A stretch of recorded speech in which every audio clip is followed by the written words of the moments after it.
Well. Look who's back at it again.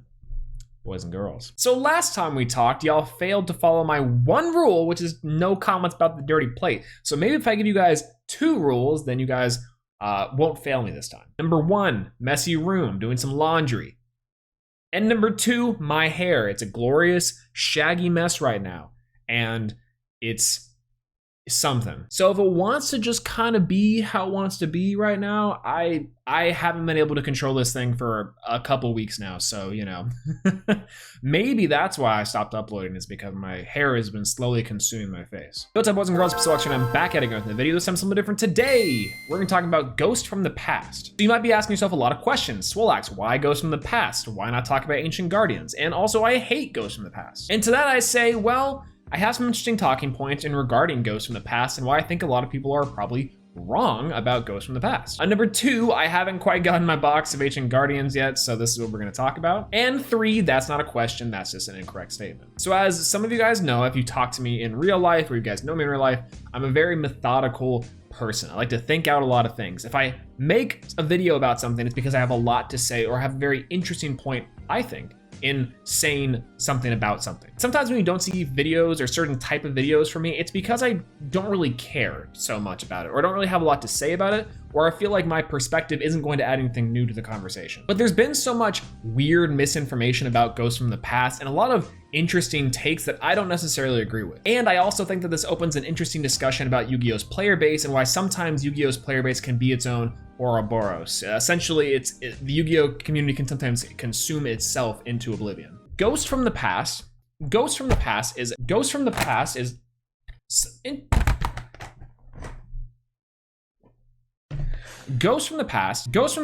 an interesting side set that I think is really telling about a lot of things inside of Yu-Gi-Oh. Not only do I think that it's Konami's best, this is not going in correctly, it's just gonna stay that way. Simultaneously, this is one of the most divisive sets, yet in my personal opinion, one of the coolest sets that we've gotten from Konami in a very long time. Let's be real here, Konami has been killing it with its product release recently. Essentially since the 2019 Megatins, and even a little bit before that, Konami's been releasing some bangers. And overall, a lot of really cool cards, even the Gaia cards, which are great for collectibles, or even some casual players. It adds some new life into more of a casual basis. And you guys know I have a complicated history with casual Yu-Gi-Oh playing for the most part.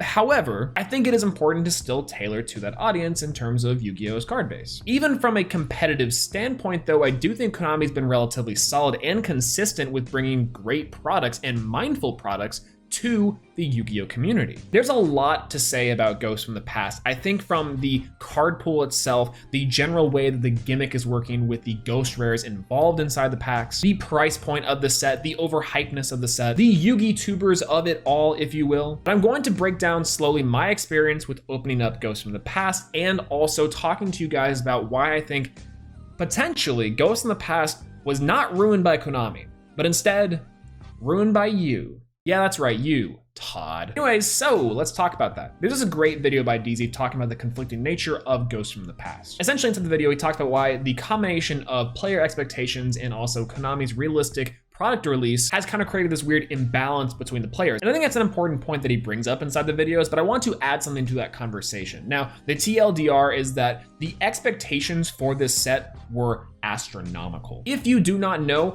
the constant leaks and overhyping, the market around this product was absolutely insane. People were pre-ordering this set, buying the cases of it, hoping to get rich with these ghost rares. They were already shoveling money into the set before it was even announced what cards would be inside of it. Before we even had a full list of the ghost rares, people were just speculating wildly what was going on with the set. And from the player's perspective, this may have been for good reason. You know, Konami has been hitting it out of the park with some of these product releases and some of its way it's been revealing its product releases. On top of that, ghost rares are one of the most favorited rarities inside of Yu-Gi-Oh by far. So Konami announcing that they're going to be bringing it back in this new and special way in a product that's going to be exclusively focusing on Ghosts from the Past. Understandably, players were hyped. me included. As soon as I saw the fake leaks and the overhypeness in terms of the price of this set, I knew this was gonna be just an immediate bonfire. People being like, "Oh my God, this set sucks." But before the set came out, people were driving the price of this. We're trying to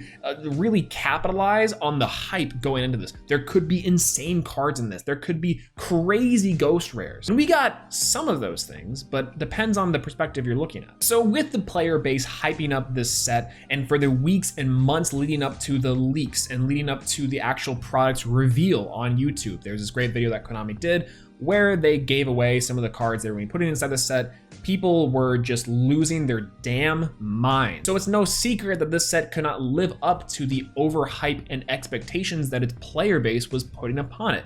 We hadn't even seen the cards yet, and people were putting this set on a pedestal, being like, this is gonna be the most revolutionary set of all time. Now, a valid complaint is that this set took the place of a March reprint set, a Battles of blank, if you will. But I think with the ongoing Patagonia, I think this is kind of a weird time we're living in. I think on one hand, card releases and the schedules that Konami was initially going to be suiting for didn't quite work out, understandably so. And on the other hand, having to still meet deadlines and still try to get product out before the product becomes dated, or trying to combine things into products that may have been slotted for other things, there's a lot going into there that we don't quite know, and we probably shouldn't know as players. So both these hands together, I think that's a recipe for a disaster in itself. Add that on to the overhypeness from the player base, and Konami had to somehow reach expectations while also meeting deadlines for themselves. So Konami then released a YouTube video going over the new cards that were going to be inside the set, along with revealing all the ghost rares that were going to be available inside of Ghosts from the Past. And the community consensus was mixed. On one hand, you had people that were like, whoa, cool, Konami doing another video about product releases, that's neat. And on the other hand, you had people being like, wait a minute, the Dragunity cards should have been in the structure deck. And oh my God, some of these cards just really suck. What are these cards doing in there? So it's weird. And I don't really fall into any of the camps personally. In my opinion, I didn't really follow the hype too much on Ghosts from the Past. It didn't really interest me that way. I think the Ghost Rares are really cool, but ultimately when the video came out, I was just like, ooh, new cards. And on the weird mutant third hand, you're like, oh my God, these aren't the cards I was promised. Like I said, people's fake leaks and people trying to drive up what could be inside of this set really made this reveal video and really made the reveal of the full set spoilers very contentious. People were like up in arms that Konami was like not offering value cards inside of this, that the chase cards or these ghost rares, these very, very, very rare ghost rares were going to be the chase cards of the set. Now, obviously you have cards such as Evenly Matched in there, which is a welcome reprint. That card was still like $30, even though it had like, I think, 1 or 3 printings, something like that. But then the cards right below that are like maybe $10, $6. And so if you pull like an Evenly Matched inside your set, you gain back whatever price that you got for one of the boxes. But if you pulled one of the ghost rares, you paid for your semester at college, so that's nice. So while people are trying to paint this set as a binary, saying like, this set sucks, how the Konami ultimately stuffed this product with cards that maybe should have been in other sets, and how this took the place of a March reprint set. I think after you kind of settle down from the insert rage and the hype surrounding this set, this is actually a really good set. Like, I don't know if you guys remember this or have ever tried to do this, but some cards inside of this set are like, have only been printed once or twice. Like, obviously there's big meme cards like Ojama Country, which has only had a very short few printings and like was getting really, really expensive comparatively for what the deck was ultimately, you know, capable of. Ojamas are not the most competitive things, but Ojama Country was only printed once or twice, and so the price was skyrocketing. And here we have a rarity bump, which is super sick. Back in the day when I was trying to make more just random decks here and there, I wanted to make a truly competitive Red Eyes deck. I love Red Eyes. I think it has loads of potential. Yes, please hold your applause. Yes, thank you. I know.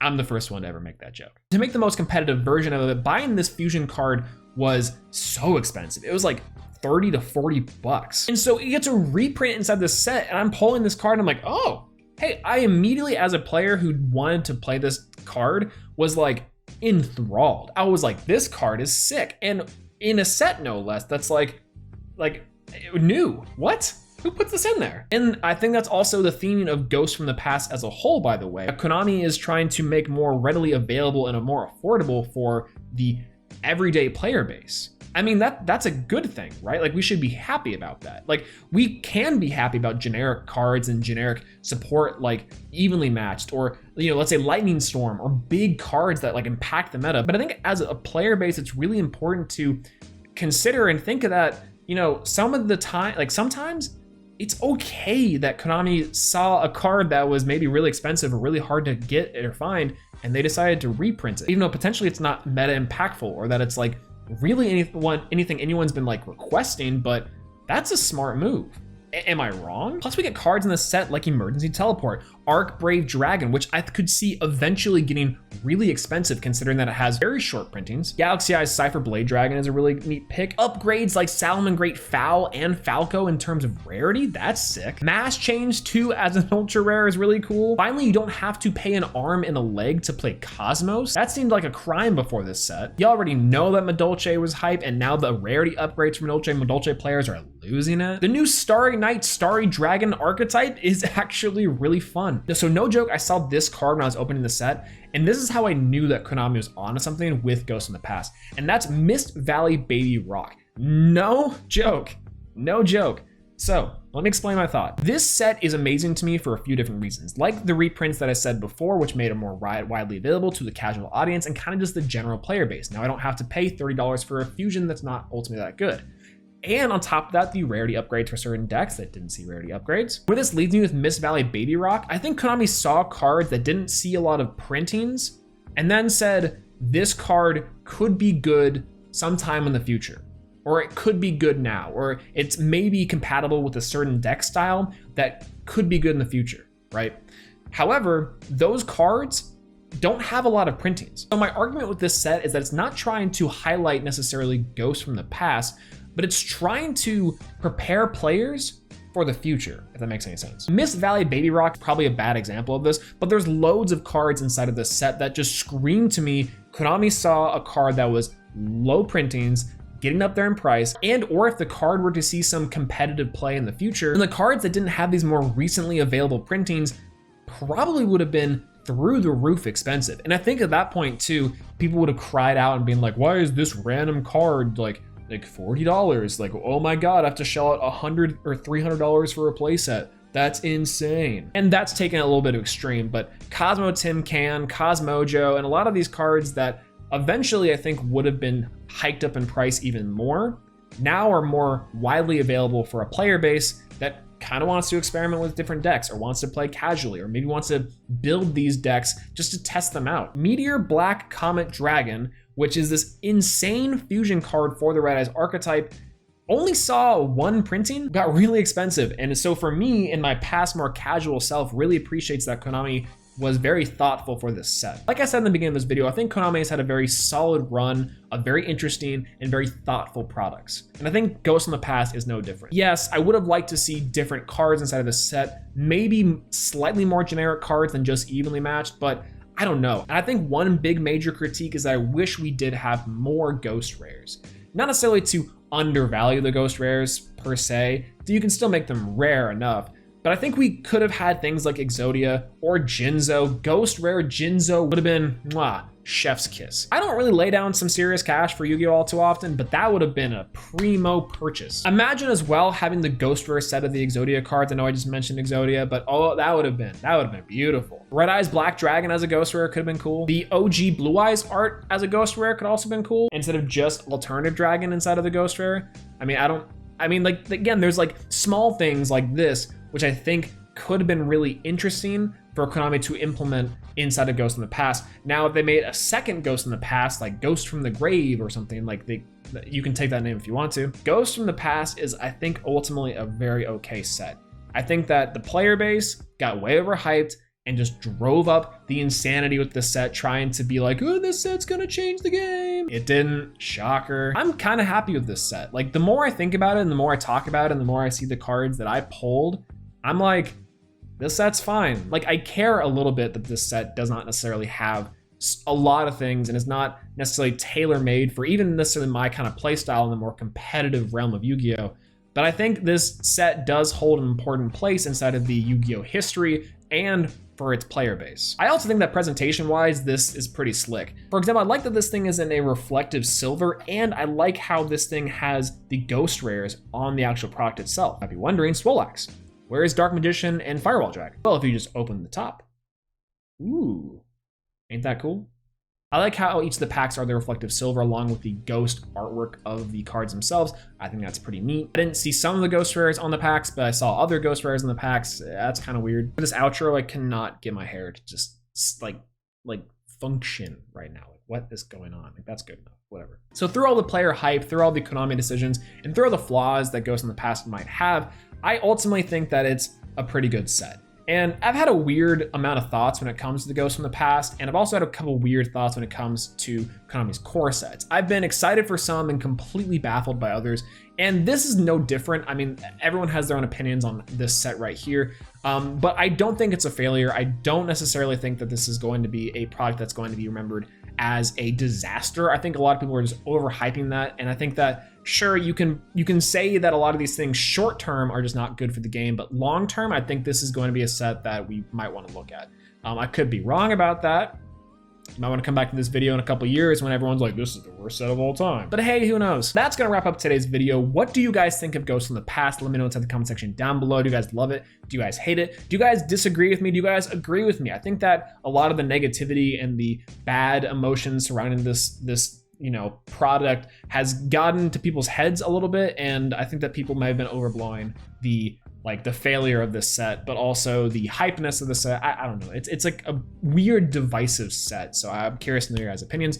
As well, if you guys like this video, make sure to leave a like. If you want to see more, please subscribe. We got a lot more videos coming on the pipeline, so stay tuned for that if you'd like to. As well, hit the notification bell, because sometimes you can't get videos from YouTube even though you subscribed. It's like off and on all the time. I don't know. Anyways, that's gonna be it from me, guys. That's all I gotta say about Ghosts in the Past. Yeah, I'll see you guys later. Peace out.